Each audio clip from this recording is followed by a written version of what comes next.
और चलिए, भाजपा की स्वराज संकल्प यात्रा में भाजपा की प्रदेश अध्यक्ष वसुंधरा राजे मंडावा में इस वक्त जनसभा को संबोधित कर रही हैं। सीधा रुख करेंगे। आके हमारा इतना प्यार से स्वागत किया है, उसके लिए मैं आपकी बहुत बहुत आभार प्रदर्शित करना चाहती हूँ। सबको बहुत बहुत धन्यवाद। इस तरफ बैठे हुए मेरे सब बुजुर्गगण और मेरे भाई, आप लोगों को भी मैं बहुत बहुत आज धन्यवाद देना चाहती हूँ कि आप लोगों ने पूरा शहर, पूरे मंडावर के इलाके के लोगों को यहाँ इकट्ठा करके इतना जोरदार स्वागत किया है कि मैं समझती हूँ कि इसको देख के बिल्कुल मन प्रफुल्लित हो जाता है। आप लोगों की इस ऊर्जा को लेके ही आगे निकलना है और इसीलिए मैं आप लोग सबको ये कहना चाहती हूँ कि आज जो आपने यहाँ प्रदर्शन किया है, वो प्रदर्शन सिर्फ भारतीय जनता पार्टी, सिर्फ हम सब यहाँ जो मंच पर बैठे हुए उनके लिए नहीं है, परंतु ये है एक सरकार के खिलाफ, जिस सरकार ने 4.5 साल तक आज आप लोगों की आवाज तक नहीं सुनी है। आज उस सरकार के खिलाफ इतने सारी संख्या में, इतनी भारी तादाद में हमारे बुजुर्ग, हमारी माताएं, बहनें और भाई यहाँ इकट्ठा हुए हैं। ये कहने को इकट्ठा हुए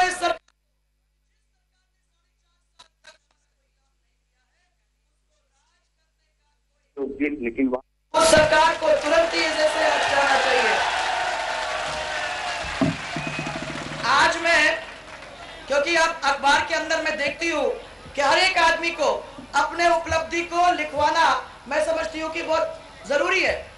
ये जरूरी है कि अगर मैंने कोई उपलब्धि की है तो वो उपलब्धि अखबार में जानी चाहिए, परंतु अगर मेरी उपलब्धि नहीं है और सिर्फ घोषणा है, और अगर उस घोषणा को उपलब्धि के रूप में किसी ने लाने की कोशिश की तो वो सरासर झूठ है। और उसके बारे में मैं आज आप लोगों के बीच में पूछने आई हूँ कि ये मेरे को बताओ कि झुंझुनू के अंदर ये पोस्ट कार्ड ऐसे इस तरीके से अखबार में आते हैं कि झुंझुनू के अंदर ये बताया गया मुझे कि एक जोरदार खेल महाविद्यालय शुरू कर दिया गया है। क्या आप लोगों ने कहीं इस चीज को देखा है? कहीं आपको मालूम है कि इसकी जमीन किसी को मिली? मैं ये पूछना चाहती हूँ कि ये इसको उपलब्धि मान के लिखने का क्या मतलब है, जब हम सबको मालूम है कि ये घोषणा ही घोषणा है, उपलब्धि अभी तक हुई नहीं है। जब तक वो उपलब्धि नहीं है तब तक इस तरीके से उपलब्धि मान को उसको लिखने का काम ये सरासर झूठ है और लोगों को झूठ और फरेब के जाल में फंसाने का काम है। आज मैं लाई हूँ कुछ, मैं कहती हूँ कि झूठे विज्ञापन की नींव पर तो ये सरकार टिकी हुई है। इनके विज्ञापन तो झूठी झूठ है, इनके वादे भी झूठे हैं और इनके झूठे हैं। बीजेपी जिंदाबाद।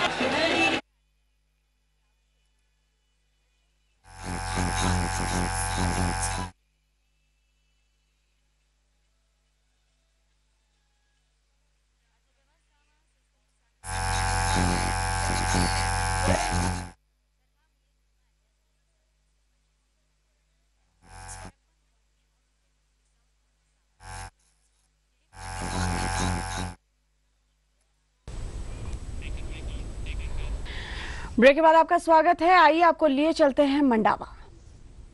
8 घंटे मिल रही है, कहीं 7 घंटे मिल रही है, परंतु आपको माता बहने में कहना चाहती हूँ, सरकार अपनी आएगी, 24 घंटे बिजली आपको मिलेगी, या हम छोड़ के रहेंगे, आपको इसकी चिंता करने की जरूरत नहीं है।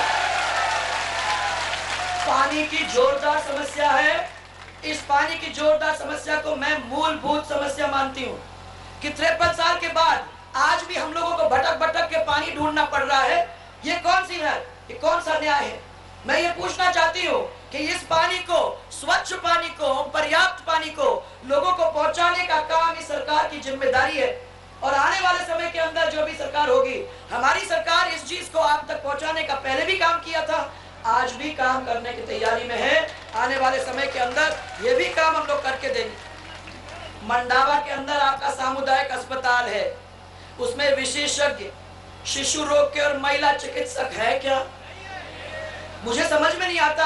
मैंने अब 5 संभाग कर लिए हैं, मुझे कहीं भी महिला विशेषज्ञ मिलती नहीं। ये महिलाओं की क्या स्थिति होगी जब प्रसव के समय मुसीबत हो जाती है, तो कहां जाएंगे? यहाँ तो ब्लड टेस्ट भी, खून का जांच भी नहीं कोई करने को तैयार है। और मैंने ये देखा कि मलसीसर, बिसाऊ, इनके अस्पताल सरकारी हैं, परंतु इन अस्पताल के अंदर भी कोई भी जांच की मशीनें नहीं है, कोई भी उपलब्ध नहीं है, कोई डॉक्टर मुश्किल से बैठता है। और ये आज हमें ये कहते हैं कि आप लोगों को मुफ्त दवा और मुफ्त जांच कराने का हम काम कर रहे हैं। मिल रहा है क्या आपको मुफ्त जांच?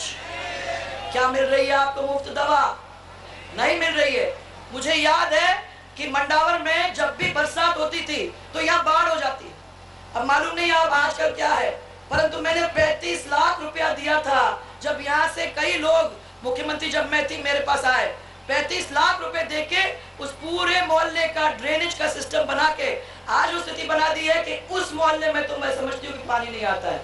मुसलमान भाई आए थे मेरे पास कहने को, उस समय मैंने पैसे दिए थे, वो आज भी काम कर रहा है कि फिर भी बाढ़ हो रहा है? क्षेत्र के अंदर बाढ़ है बताते मेरे को, जब पानी आ जाता है तो कोई कुछ नहीं कर सकता। और सड़क की हालत माताएं बहनें, ऐसी बदतर हालत है, मुकुंदगढ़, बिसाऊ, झुंझुनू, फतेहपुर सब दूर सड़क टूटी पड़ी हुई है, कहीं भी काम नहीं हुआ है। और आधा अधूरा काम इसी तरीके से अगर कहीं किया भी है तो छोड़ दिया गया है।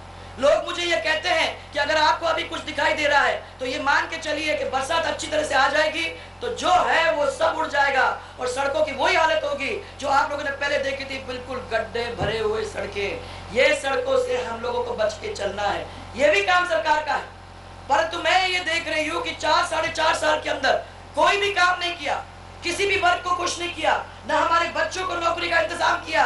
आज हमारे समय के अंदर 10 लाख बच्चों को नौकरियां मिला करती थी, आज किसी भी बच्चे को नौकरी नहीं मिली है।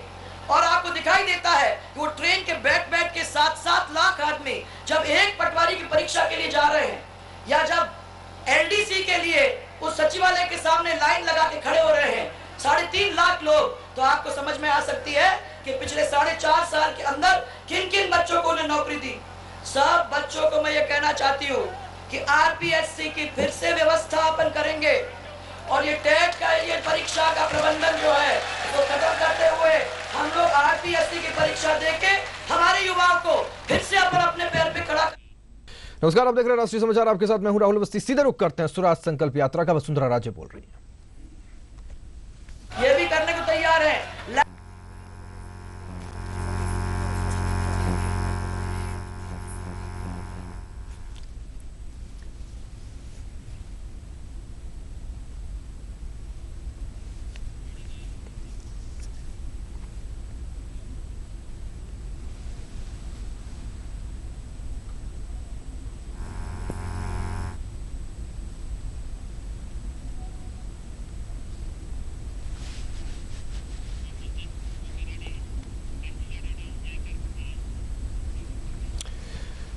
तो शेखावटी में स्वराज संकल्प यात्रा है। वसुंधरा राजे पहुंची है मंडावा और यहां पर इस पूरी सभा को संबोधित कर रही हैं और एक बार फिर से उनका जो भाव भंगिमाएं हैं वो आक्रामक ही नजर आ रही हैं। और ये खासतौर पर वसुंधरा राजे ने जिस तरह से तेवर सरकार के खिलाफ दिखाए हैं वो उन तेवरों को बरकरार रखते हुए जय जय राजस्थान के नारे एक बार फिर से यहां पर लगवा रही हैं।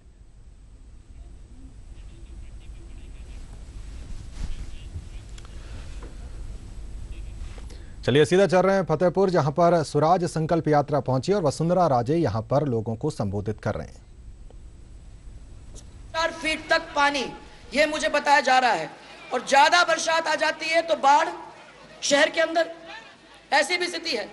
और मैं ये कह रही हूं कि इस गांव में, ये कोई गांव है जेठवा का बांस गांव, पिछले साल बरसात में बाढ़ आने से इस गांव में 2 करोड़ रुपए का नुकसान हुआ, लेकिन नाम के ऊपर सरकार ने कुछ पैसे दिए और उनको जिस तरीके से मुआवजा मिलना चाहिए था वो आज दिन तक नहीं मिला है। ये सड़कों के अंदर की बदतर हालत है।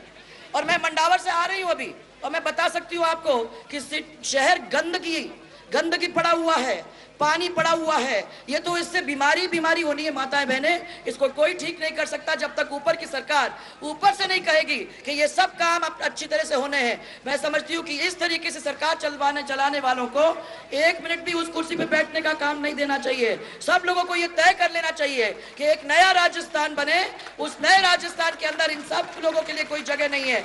एक ऐसा राजस्थान जिस राजस्थान के अंदर हमारे बच्चे अपने पैर पे खड़ा होने का काम करें। आज हमारे बच्चों के लिए कहीं जा नहीं सकते, पलायन करना पड़ रहा है।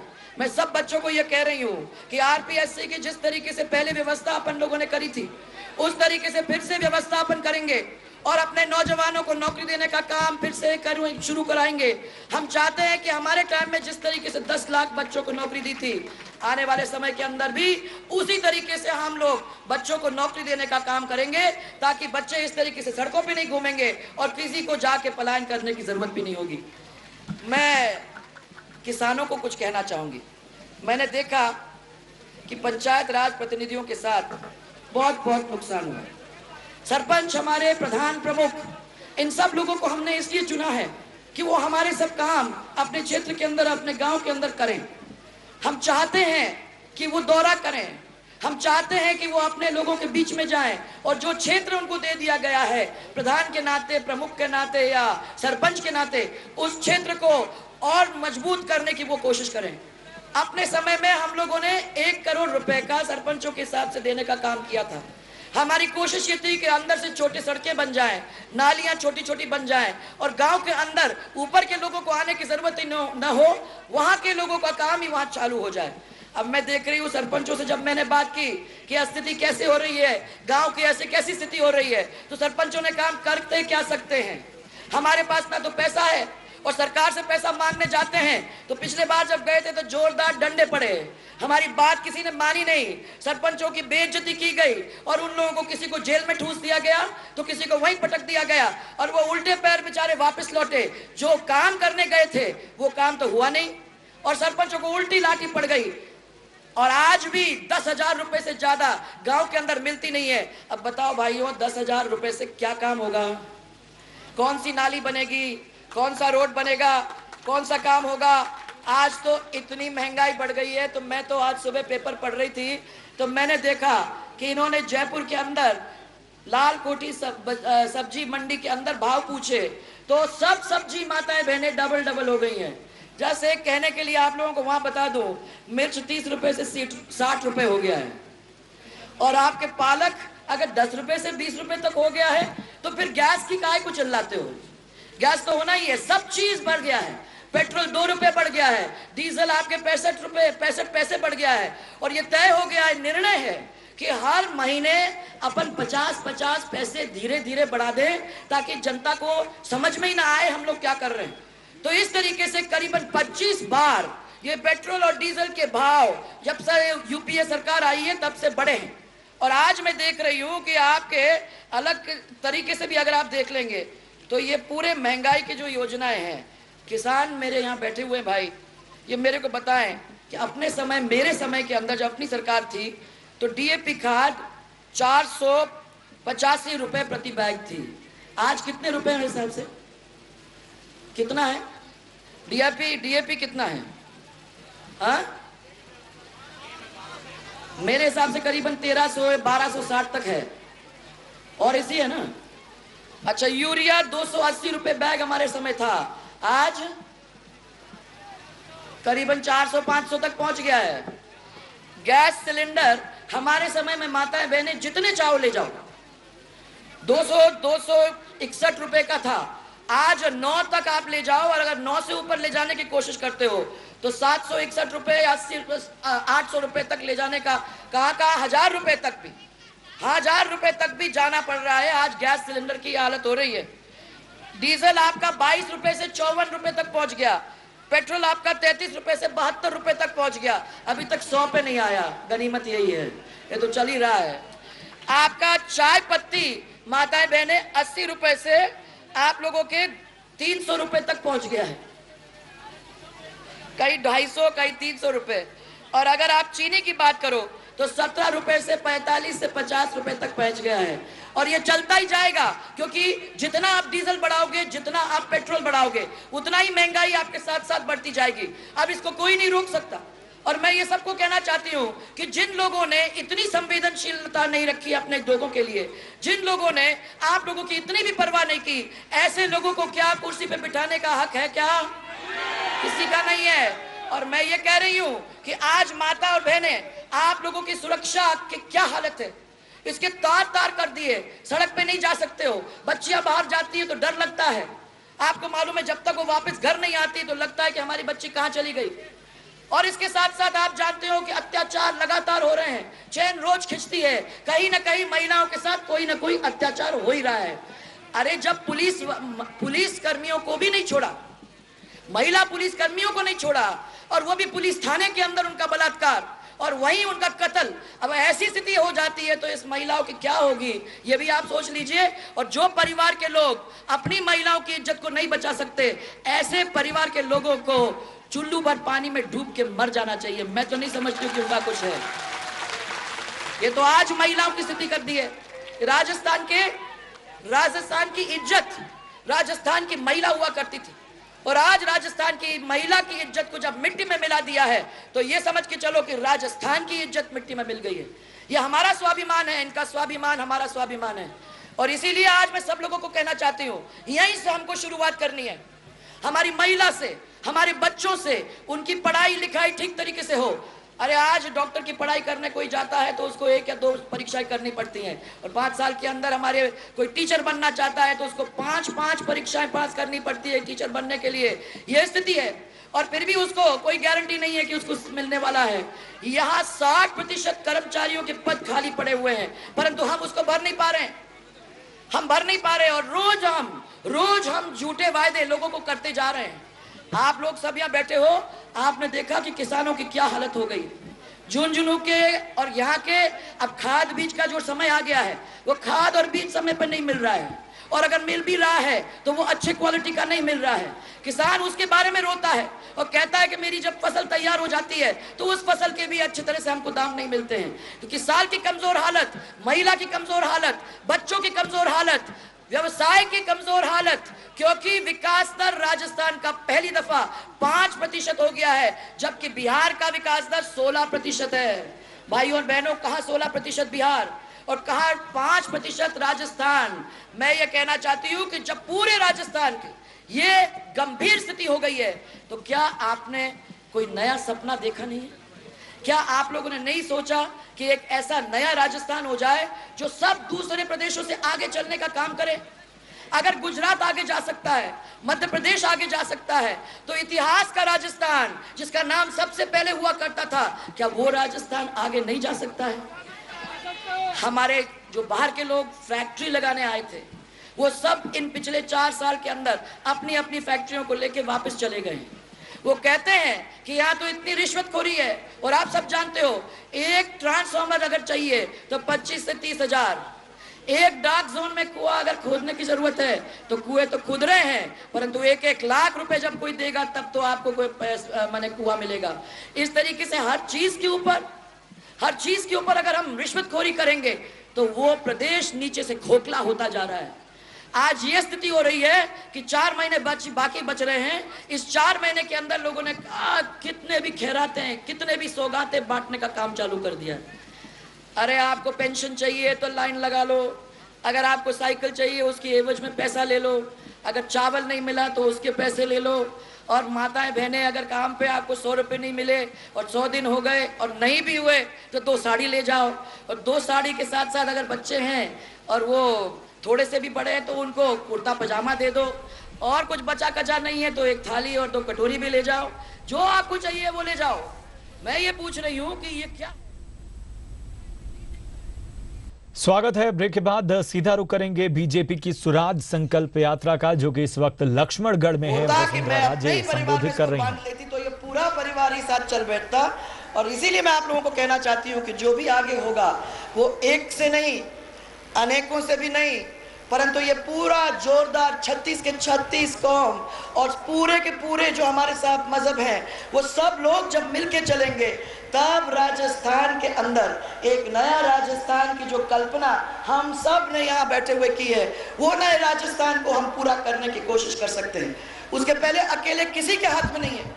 जब कोई मेरे से पूछता है कि ये जादू किसके हाथ में है, मैं हमेशा ये कहती हूँ कि ये बैठे हुए हैं जादूगर। वैसे ये शब्द मेरे मुंह से निकलना नहीं चाहिए जादूगर, परंतु ये जादूगर साहब मेरे सामने बैठे हुए हैं।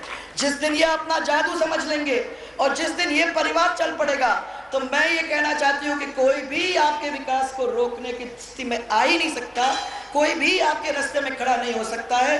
बस आप लोगों को संगठित होना है, आप लोगों को एक आवाज निकालना है और आप लोगों को सबको ये तय करना है कि ये जब जो भी 4.5 साल से मुसीबतों का सामना करते करते हम लोग आ रहे हैं, 53 साल से जो मुसीबतों को हम झेलते हुए आ रहे हैं, ये सब मुसीबतों को हम लोगों को अलग करना है।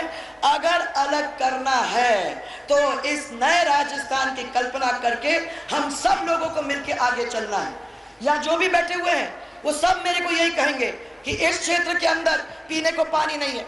जहां जहां मैं गई हूँ, अभी मैं रुकी थी दर्शन करने के लिए, तो दर्शन करने के बाद वो अपने गौशाला महाराज जी हैं, वहाँ रुक के मैं वहाँ से आ रही थी और 4 आदमी वहाँ मिले, तो उन लोगों ने मेरे को ये कहा कि साहब पानी की मुसीबत है, हम कुएं से ले लेते हैं। मैंने कहा फ्लोराइड है? अरे फ्लोराइड तो है ही साहब। मैंने इसका मतलब ये है कि पानी तो फ्लोराइड के साथ पीने की हमारी आदत हो गई है। मैंने कहा ये क्या? तो आप ही का अकेला? नहीं नहीं साहब, ये तो तहसील नहीं साहब, पूरा क्षेत्र। अरे मैंने कहा आप लोगों को चिंता नहीं होती?